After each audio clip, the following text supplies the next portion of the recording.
A imagem começou a circular nas redes durante as manifestações de 7 de setembro de 2021. O primeiro a compartilhar foi o fotógrafo paranaense Eduardo Matsiak. Segundo ele, o clique foi feito em Guarapuava, no Paraná, sua terra natal, e viralizou rapidamente no Twitter, atual X. O fotógrafo marcou na ocasião tanto a Polícia Federal quanto o ministro do Supremo Tribunal Federal, Alexandre de Moraes. Na foto é possível ler a inscrição no caminhão que levava o manequim, como sendo da Fazenda Santa Cruz. Segundo informações veiculadas na ocasião, a fazenda é de propriedade de Felipe Dieter Titaques de Macedo Cruz, criador de cavalos. A imagem, que mostra um manequim completamente careca enforcado com uma toga parecida com a usada pelos ministros do STF, tomou outra proporção, a partir das declarações de Moraes. O presidente do Tribunal Superior Eleitoral disse, em entrevista ao jornal O Globo nesta quinta-feira, 4, que um dos planos dos bolsonaristas em 8 de janeiro de 2023 era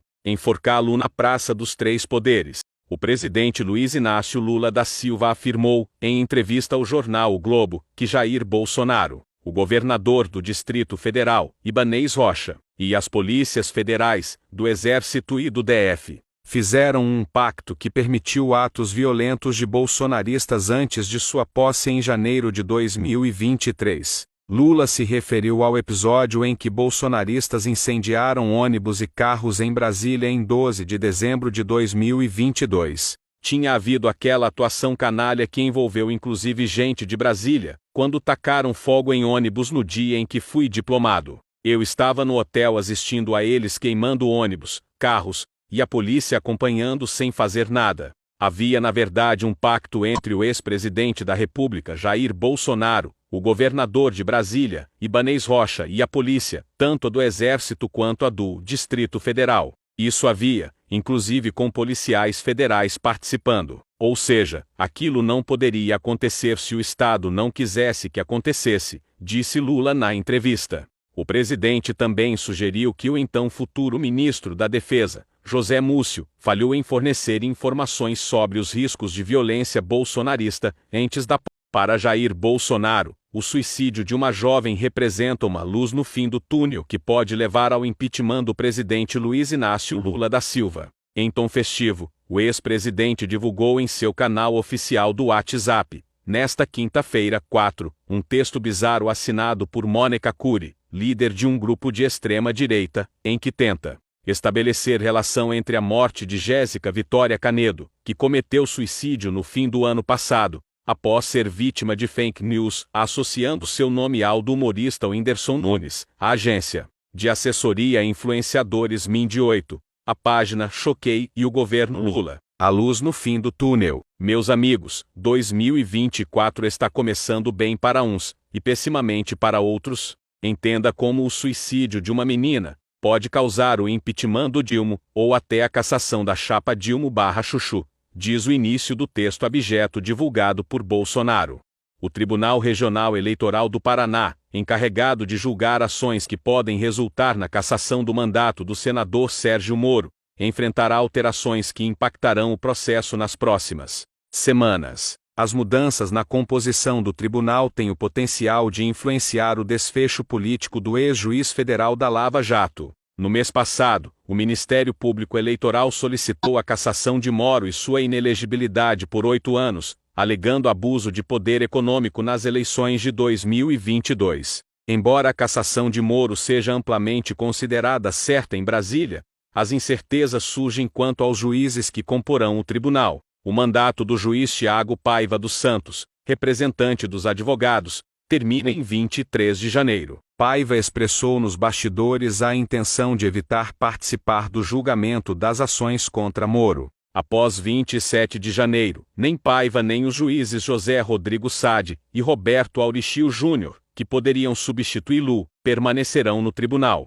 A legislação eleitoral exige 7 julgadores para casos de cassação, impondo desafios de quórum ao TRE do Paraná. O presidente Luiz Inácio Lula da Silva terá a responsabilidade de nomear o substituto de Tiago Paiva, dependendo da aprovação da lista tríplice pelo TSE. O ex-procurador e deputado cassado Deltan Dallagnol sugeriu que o ministro Alexandre de Moraes, do Supremo Tribunal Federal, deveria se declarar suspeito para julgar os terroristas que planejaram matá-lo. Ele fez uma série de perguntas ao magistrado nas redes sociais, após sua entrevista ao jornal O Globo, quando revelou que havia planos de prendê-lo e enforcá-lo na Praça dos Três Poderes. Essas novas informações não colocam o ministro sob suspeição para julgar todos os réus do 8 de janeiro, já que, segundo o entendimento do próprio STF, todos estavam ali em turba, com um único objetivo: de dar um golpe? Questiona Deltan. O ex-procurador ainda cita a suposta existência de abusos judiciais, prisões preventivas alongadas, ausência de provas e penas exageradas no julgamento dos terroristas. Ele ainda pede provas dos planos criminosos dos golpistas e tenta desmentir seu relato, questionando se a Procuradoria-Geral da República foi informada sobre o tema.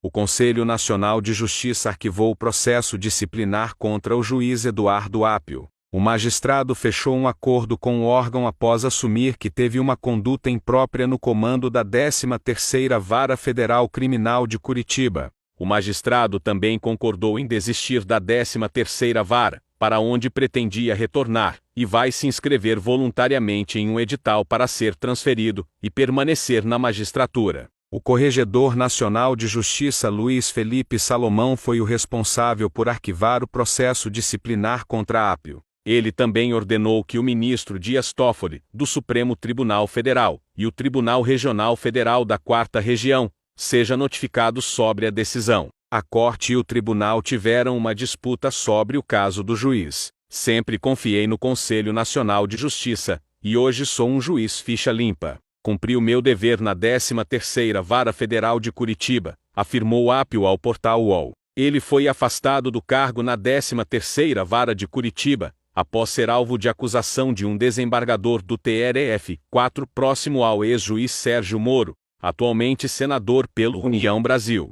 O advogado-geral da União, Jorge Messias, defendeu nesta quinta-feira, 4, uma investigação para saber se existe relação do caso das joias com o fato de o governo Jair Bolsonaro ter vendido a refinaria Landulfo Alves, na Bahia, ao Fundo Mubadala, dos Emirados Árabes Unidos. O valor do negócio foi de 1,65 bilhão de dólares em novembro de 2021. A Controladoria-Geral da União suspeita que o empreendimento tenha sido vendido abaixo do preço ideal para agradar investidores estrangeiros. Bolsonaro visitou os Emirados em 2019 e 2021. Foi presenteado por integrantes da família real com objetos de alto valor. No Brasil, investigadores da Polícia Federal apuram um esquema ilegal de venda e compra de joias de outros países. Por lei, os objetos devem pertencer ao Estado brasileiro, não podendo ser incorporados a patrimônio pessoal. De acordo com o chefe da AGEU, é importante esclarecer se há alguma conexão com o episódio das joias Carvalho Vini,